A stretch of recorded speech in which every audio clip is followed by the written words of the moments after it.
and today we got to play Pack and Stack. So this is a stacking game. But before we get into it, don't forget to hit the subscribe button and the notification bell because board games. Yeah. All right, Randy, tell us more about Pack and Stack. So this is a 2008 release. This is an oldie. Yes, definitely an oldie. Well, it's from Mayfair Games, which is no longer in business, so it's fairly old. It's a Board Game Geek rating of 6.4, a rank of 2,137. It was designed by Bernd Eisenstein. Art is Michael Menzel. I think we've seen some Michael Menzel's work in other games. Anke Pohl and Thilo Rick.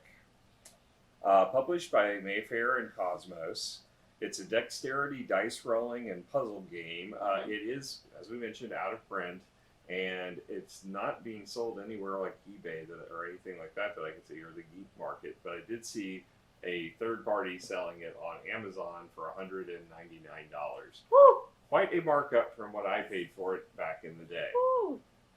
I feel that over here.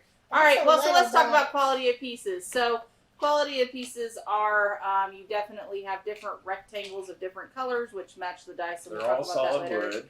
Yeah, they're all solid wood. They're pretty good. You've got these heavy cardboard trucks that you'll end up using during the game, as well as cardboard chit money, which aren't too impressive. I mean, overall, there's nothing outstanding with the quality of pieces, but they are functional and they work well, and it seems to have... Yeah, and the dice. I think colorful dice. Yeah, and I think they're colorful dice, and I think they'll last, right? So this is a game that you can play with youngins, right, 10 and up. Although she's 7, almost 8, and she did fine. Yeah. So I don't think 10's a hard 10. Yeah, well, I mean, I think that the spatial ability to recognize exactly what height and everything will be stronger probably a 10-year-old than an 8-year-old. Right, but I still think you could play with the younger, and maybe you're more lenient. You can maybe modify the rules depending on age. All right, so talking about that, then quality of pieces, I'm probably going to give this a 6. I don't think there's anything too amazing, but I do think that these are meant to last, and on that front, I think they did a good job. I mean, they're nice and chunky, they're big, and then the tiles are solid. I mean, I don't think there's any pieces in this that are going to, wear heavily. Yeah, I'd say, from that perspective, I can see a 6. Yeah.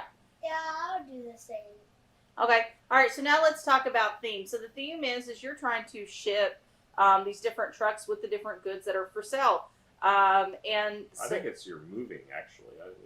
These are the items you're moving out of your home. Oh, you're right, because this is like a dishwasher. You've got some art going on here. So in that particular case, you're trying to get everything on the moving truck so they don't have to make a second run. So in that aspect, a little layered on, but still fine for what you're doing. It's a geospatial, logistics type puzzle. Right, you have to deal with certain levels, and that level's layered onto the truck as well as the shape. I think, as far as that's concerned, I think they did a fine job with the theme. The art's cutesy, nothing really dramatic on it, but I think it's a fine theme.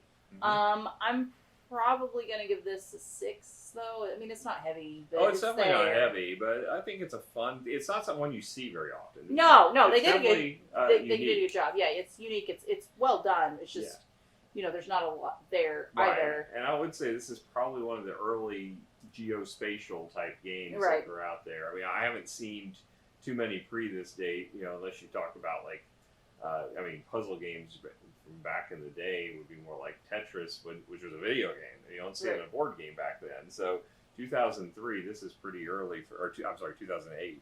This is pretty early still for a geospatial game.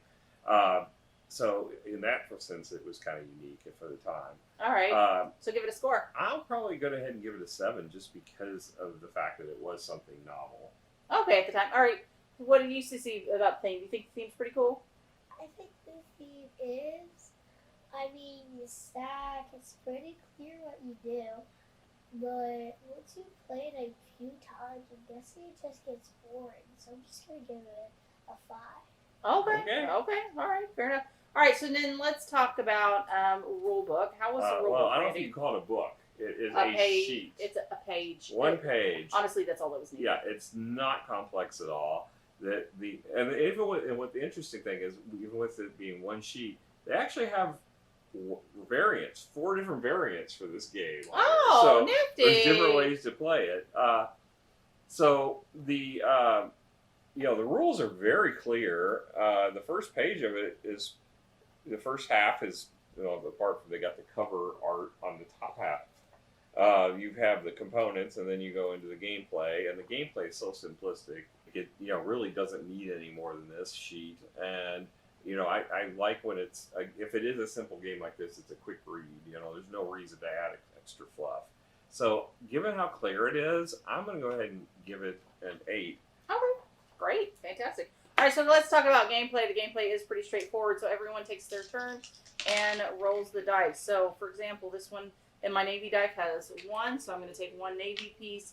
My brown has a 1. My gray has a 4. I'm going to do 4 gray cubes, 2 teal, and 2 white. I'm going to need a pretty big truck. All right, so I'm going to hand these off to Randy. Randy will roll, and then Sarah will roll, and she'll take those. So everyone has a different amount of tiles that they're going to play. Okay, so everyone will then have 2 trucks that they'll flip over. So that depends on player count. If you've got 4 or less, you have 2. If you have 5 or 6, then you end up with 1 because of just lack of trucks in the stack. Oh, okay. All right, so you have 2 out in the front, and so at the same time, everyone's going to reveal their trucks. Reveal your these trucks. All right, and you have to make a quick decision about what you can fit on your truck. So I know I actually have quite a few. So, but I do have a level 5, so I do need one. So I'm going to take this level 4. You can't take that one because it's in front of you. You can can't only take from something in other front of you. people's. I'll grab this one. All right, and then but now everyone's rush. It's a mad grab, right? So Sarah's going to try to grab one. Not that one. Oh, because it's in front of her. You can take that one. And I'm last because I didn't get one, so I have to draw blindly from the top of the deck. That's my punishment for being late. Yep. Sometimes it turns into a good thing if you. Yeah, it does, because it's like, oh, this. But at the end of the game, I kind of lost. You got this a lot. happened. Yes, you got a lot of excess that you couldn't put on your truck. A whole layer. I could have got this. I'll be fine. Yeah. But I had to pull from the top. Yeah. All right. So then everyone at the same time tries to put everything on their truck. Yeah. Given in this piece, there's not a speed limit. You don't have to worry about rushing. You just take your time and try to figure out how the best. Which I kind of appreciate. Yeah. All right. So so I completely fill up my truck, because if you'll notice, I have a level 2, and this is the space that I have. But I still do have this 2 left over. So in this particular case, I'm going to end up having to pay 4, because it's a 2-spot cube, and then you double it because it's not in the truck. Well, no, you're going to pay more than that, because on the truck, if there's any open spots... There's not any open. Oh, I'm sorry. I thought there were. Okay. Now, however, it is going to be a little bit different if, for example, I did have an open spot. So for some reason, I couldn't fit... Like, I had to have a spot, because maybe I didn't have this one. Maybe I just had this 2, and this 2 wouldn't fit there. So then I would have a spot missing. So then I would get a -1 plus this -4, so that would be a total of -5. So I would take the money I had earned. You start out with money, and I would pay the 5. Now, out of all the different trucks, the person with the least amount of negative gets 10 money back. So there is a benefit from being best at doing this. You start the game with 75 money. Mm-hmm. And the goal is to be the person with the most money at the end when someone goes bankrupt. So you are, as we mentioned before, but just to clarify, anytime there's a piece off of the truck, for every individual square of it. So if you get one of these long ones that's 5 length, that's 5 squares. You're going to pay 2 penalty for each square, so that's 10. This one piece is -10 if it didn't make it on. So you want to make sure that gets on your board. And if you have one. Anything on the truck that's not efficiently used, if you have excess space, it's -1 for each empty space on the truck. Yep. And then the goal is to be the last person standing with money whoever, when somebody goes broke, to be the one with the most money, I should say. Yeah. So so anyway, so that's the game, right? Yeah. So you just keep playing round after round until somebody goes broke. Someone goes. Oh look, see, I redid it. Now I only have one cube sticker. The other way. All right, so. Overall, rating-wise, I thought that this was a cute game. It still has the adults thinking about it because there's that spatial component. I like the puzzle Tetris games. Yep. So I actually really appreciated this game. I thought it was super cute. I really liked it. I'm giving it a 7, maybe a 7.5, because I really enjoyed it. I thought it was cute. I always liked this game. I bought it back in the day, and unfortunately, other people in my household at the time did not enjoy this game, so it never got off the shelf.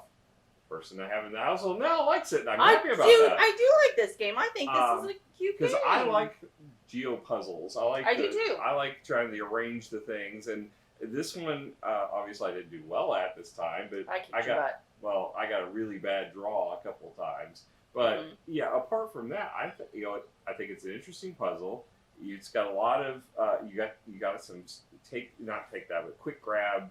Yeah, I like the mechanics of that. I generally don't like high stress games unless there's some strategy in it. But I think this one, there's only a little bit grab, just to grab your track, and that's fine. So I like that, and the fact that you have to reach across the table is the other thing. So for smaller kids like Sarah, we had to make sure all the tiles are very far across, which made it harder for me to reach because I was. But I feel like that's a little more fair. But it was definitely more fair, and that's what we wanted. It's just it is something to consider if you've got little ones and you've got a big table. It's not ideal for that situation. You want to make sure it's reachable across the table because you're grabbing other people's tiles, not your own. Yeah, correct. Absolutely. Yeah. Sarah, what do you think about it? What's your kind of score on this game? What are your thoughts? I mean, I love this game. You definitely have to think about it for a second, because on the first round, I didn't exactly understand it about those numbers. Oh, yeah. And this didn't turn out so well. So, but this is a fun game. I really like it. You definitely have to put some work in it. You have to think about it, but you also have to grab very quickly. Yeah. So I would really think I would give 8.5. Oh, okay. This is a good game. So I didn't. You haven't given a score either. 30 to 45 minutes is what it says. That's very pushing. I think it's shorter than that. I mean. Yeah, I think it's more 20 to 30. 20 to 30. I think. Yeah. But and it may depend on how many players you have and how fast you're putting your trucks together. It does play up to 6, from 3 to 6 players. I like that. Yeah. And, as far as this game, I really enjoyed this game. I'm going to go ahead and give this probably a 7.5. I think it is one that I like the fact of how quick it is to teach, how quick it is to get to the table, and you can play it as a good, icebreaker game. Absolutely. This is definitely one I want to teach my family because I think Mom would really like this. I think Amara, and I think there's a lot of people in my family because they like the more puzzlier games, and this one's very tactile, and I think this would work well for a lot of them. So I greatly appreciate this game, and I'm so glad I pulled this out of the vaults of definitely in the basement vault. Because I was like, Sarah was like, I want to play a game with you guys, and so I was searching the basement and for another game, and I was like, when I saw this, I pulled this out and brought it up, and I said, hey, let's play this because this looks spot on of what we kind of need. And it was interesting enough to capture Alex's attention to get him to play it with us. Yeah, I know. Alex got to play with us too. And when I have kids, I'm going to steal it. I don't know about that. I don't know about that. Breaking up Daddy's collection. I don't know if he'll have to fall over and twitch. All right. Well, thank you guys so much for joining us. We had a great time today. Again, thank you for joining us and hanging out. We'll catch you guys again later. Bye.